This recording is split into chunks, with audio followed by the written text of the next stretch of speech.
yegwe atukuŋŋaanya yegwe atubumbirira yegwe mbatisedduge otumbudde ebyesomako n'ebyobulamu taata omulembe gw'ogwanjawulo. Ow'enkajja, owa Nakatu, ow'entamu enjaliire, weebale kwekuumira ku BBS Terefayina n'ogoberera enteekateeka eno ey'okujjukira amatikira ga Ssaabasajja Kabaka ag'omulundi ogwa 31 ebyafaayo n'obulombolombo bw'ennyanja ya Kabaka bye 25 10 zikwata mpaawo. Mu mwaka 1896 Ssekabaka Daniel Mwanga Basammulekere yali yakalinnya ku Nnamulondo emyaka 2 gyokka oluvannyuma lwa kitaawe Ssekabaka Walugembe Muteesa Omubereberye era yakisizza omukono mu mwaka 1894. Ssekabaka Mwanga yasiima abantu be okuva mu masiza 20 agali gakola Obuganda mu kiseera ekyo okusima ennyanja n'emikono. Ekitundu kino Ndeeba kyasooka kuyitibwa Nsiike ng'erinnya lino lyava ku balangira ababiri Kamanya ne Mutebi nga bino byonna byaliwo wakati wa 1814 okutuuka 1832. Baalwanirwa obukulembeze obw'ennono, omu n'asinziira Kasozi Lubaga omulala yasinziira Mmengo, ne bagamba nti tugende mu Nsiike nga bategeeza olusenyi luno bajje balwane nti anaawangula yatwala Nnamulondo. Ssekabaka Kamanya ono ye yawangula olutalo olwaliwo wakati we ne Omulangira Mutebi nga balwanira Entebbe. Bombi baali baana ba Ssekabaka Ssemakookiro era y'ono gwe tulabako mu kifaananyi kino.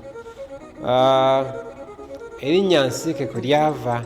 Eyasooka okukulira omulimu gw'okusima ennyanja eno yali Kaggwandi Kumulaga, kyokka oluvannyuma omulimu gwamulema Kabaka Mwanga n'agukwasa Wakoma Ekyengera. Mwanga ng'amaze okulya eŋŋoma yeegomba nnyo okubeera okumpi n'amazzi, ensonga nti yali amaze okulaba ku nnyanja Munyonyo ku lubiri lwa kitaawe Ssekabaka Muteesa. Yayita mu baami be abakulembera amasaza ag'enjawulo, bagendanga bakunga abantu naye baalingako obukulembeze, era yakulembera omulimu ogwo mu kusooka bamuyita Nkaggwa Ndi Kumulaga, era yakulembeddemu ekibinja ekyo ky'okusimisa ennyanja ya Kabaka.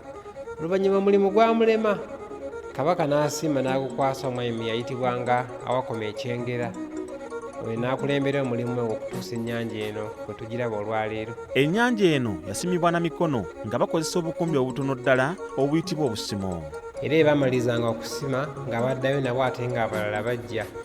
Ettosi lino kigambibwa nti mu kulijjangamu baakozesanga nnyo endagala. Kitugambibwa nti erinnya Ndeeba, abamu ku banoonyereza ebyafaayo batugamba nti kwe lyava okutuumibwa Ndeeba, kyava ku ndagala ezo ze baasuulanga ennyingi.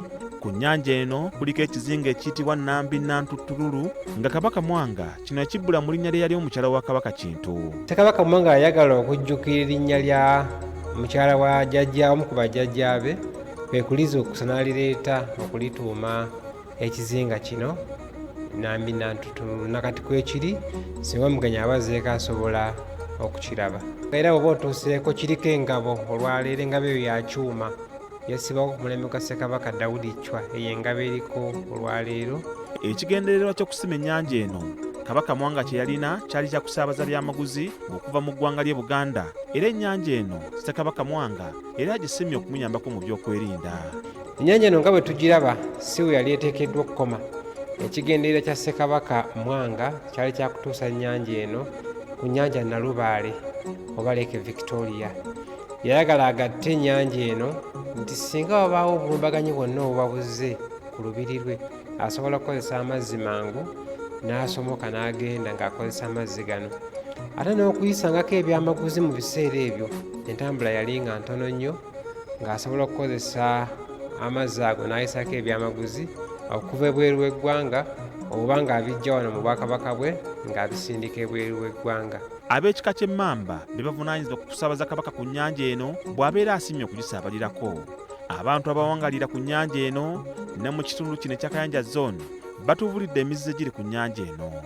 Tekwetaaga kwegadangirako nti ozze ne mukazi omutuula ne munyumira obulamu bwammwe ne mugenda gye mukola ki gye mwagala, naye emizizo emikulu egisingirayo ddala okubeerawo ku nnyanja kuno kugiwa nnyanja kitiibwa nti si kayanja. kuba buli mwaka erina okusalayo omuntu.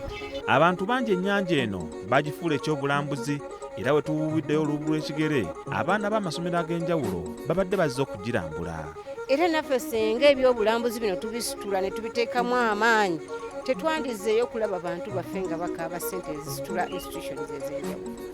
Nze nkubira omulanga ng'omukulembeze nti ne baminisita baffe abakwatibwako ku bya tourism basooke batunuulira ebintu by'obwakabaka bwa Uganda bakabaka baffe bye baalekawo bye baagunjaawo tuleme okubireka okubeeraawo nga tebyogerwa nako.